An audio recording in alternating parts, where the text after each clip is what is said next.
Hi kids, welcome to Online Sunday School. This is Miss Lauren. Today we're going to talk about a phrase, seeing is believing. Now that's something that someone says when they don't really want to believe what they're hearing. They don't think it's true. They doubt that it is true. And they want to see with their own eyes before they believe. And sometimes that's a good idea. If someone says they have $1 million, then you might want to see that to believe it. Or if someone says that a kid tells you that their parents bought them a new car and they're not even old enough to have a driver's license, you might say, seeing is believing. I want to see this car. But you know what? There's lots of things in this life that are true, even though we can't see them, that are real, even though we can't see them. So one thing that I'm thinking of is, we've had a lot of cleaning supplies going on recently, and people have been wearing masks, and all of that is because of a virus that we can't even see.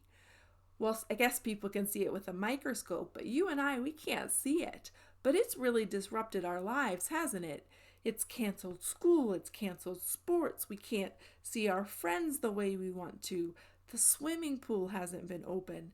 All kinds of things are being done differently because of a virus that we can't even see. Because even though we can't see it, it is real.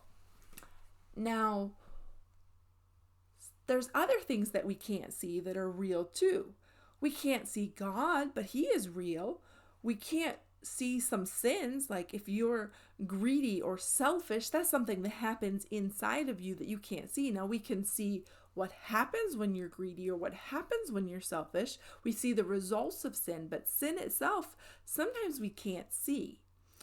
Today we're going to talk about Thomas, and Thomas was someone who said, seeing is believing. His friends told him something and he said, No, I'm not going to believe that till I see it. Let's talk about this. This is from John 20, and Jesus had just died and rose from the dead. And some of his disciples were together, and they were in a room, and the doors were locked. And Jesus just appeared in the middle of them and told them that he rose from the dead, and he told them not to be afraid. Well, guess what? Thomas wasn't there. And so Thomas comes back, and his friends say, We've seen the Lord. We've seen Jesus. And he said, and that's a little hard to believe. I doubt it. He's called Doubting Thomas sometimes because he didn't want to believe what his friend said, that Jesus rose from the dead. And he said, until I put my fingers in the nails and I put my hand in Jesus' side where the spear went on, I'm not going to believe. And so he didn't. And a week later, Jesus' disciples were again in an upper room with the doors locked. And Jesus appeared in the middle of them. And he knew all about Thomas's doubts. And he said, Thomas, come here, put your fingers in the nail holes, put your hand in your side, stop in my side, stop doubting and believe. Thomas stopped doubting. You know what's interesting? The Bible never tells us that he put his fingers in Jesus' hands or his hand in Jesus' side. It just says that he cried out, my Lord and my God. He finally recognized that Jesus was God's Son who died for us and rose again. And Jesus said, you believe because you have seen. Great blessings belong to those who have not seen and yet believe. That's you and I. We have never seen Jesus on earth like his disciples did, walking around, teaching people, healing people, flesh and blood in front of us. But we can still believe in Jesus. We can believe that he is God's Son who died and rose again for our sins.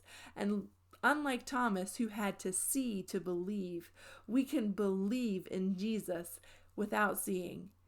Hopefully even more than we believe in the virus. Even though the virus is real, Jesus is more important. Believing or not believing in the virus might mean that someone gets sick, but Not believing in Jesus or believing in Jesus is what determines where we're going to spend eternity, where we're going to live forever. If it's going to be in heaven with all those who believe in Jesus, or away from Jesus in hell with those that don't believe in Jesus. So this is the most important thing that we can ever do. Even though we can't see Jesus now, we will someday see him. And right now, even before we see, we can choose whether we believe in Jesus or not. Hopefully, like Thomas, we will believe in Jesus. Well, and any doubts that we have, we would take to Jesus and say, help me believe. All right, bye, kids. You take care.